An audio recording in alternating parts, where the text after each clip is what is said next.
When you picture a jail, what do you see? Cold walls, iron bars, a stench in the air.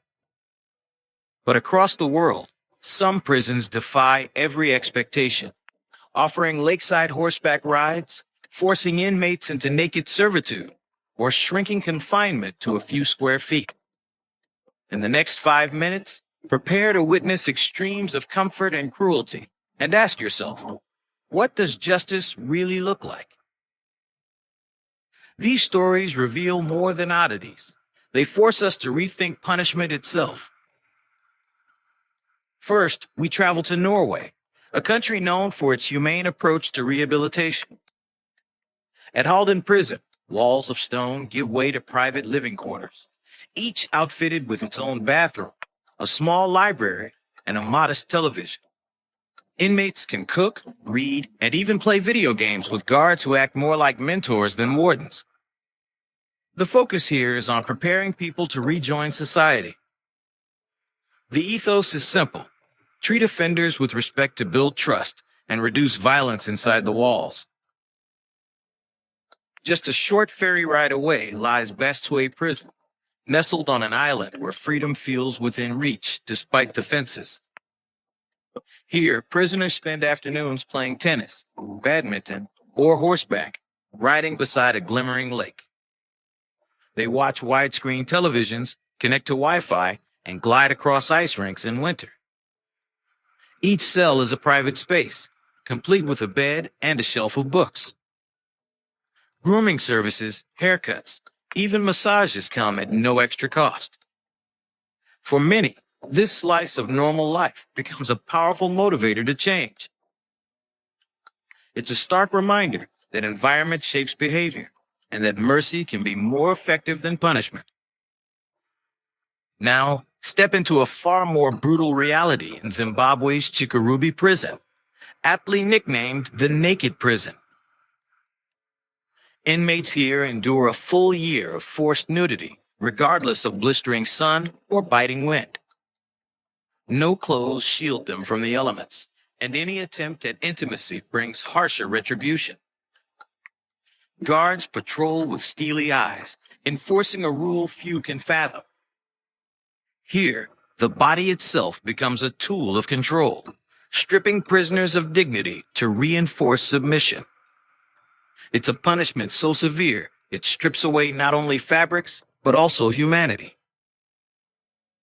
As you imagine standing exposed, you begin to understand the deep scars such policies can inflict on both mind and spirit.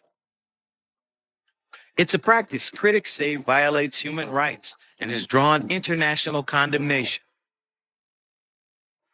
Cross the English Channel to Sark, a tiny island home to just 600 residents, and, fittingly, the world's smallest prison. Tucked inside an old stone building, you'll find two narrow cells barely large enough for bunks and a chair. That's it, 2 occupants at a time. No rehabilitation programs, no recreational gear, just closed quarters to hold petty criminals until they return to civilian life. The sheer scale of this facility reflects a simple logic. When crime is rare, punishment can be minimal. Yet that minimalism raises questions. Does such an intimate setting soften the impact of confinement or magnify its isolation? This microprison stands in stark contrast to sprawling cells elsewhere. Finally, we confront one of America's harshest institutions, Pelican Bay State Prison in California. Here, inmates are confined in supermax units for up to 22 hours each day, often in near total darkness. Their only glimpse of the outside world comes during a single weekly outdoor hour, secured behind tall mesh fences. Cells are small, windowless, designed to prevent even the slightest sensory stimulation. Guards observe every movement through metal doors. Human contact is reduced to the bare minimum. What began as a measure to control the violent few has become a test of the human psyche. Experts say extended isolation can trigger anxiety, depression, even hallucinations. For many inmates, the walls of Pelican Bay do more than cage the body. They corrode the mind. As our journey ends, we've seen prisons that feel more like resorts and jails, so harsh they break spirits. From the rehabilitative vision in Norway to the stark cruelty of forced nudity, from the charming confines of Sark to the crushing isolation of supermax cells. Each architecture and policy tells a story about how societies define justice. Which approach resonates with you? Share your thoughts in the comments below and subscribe for more intriguing journeys.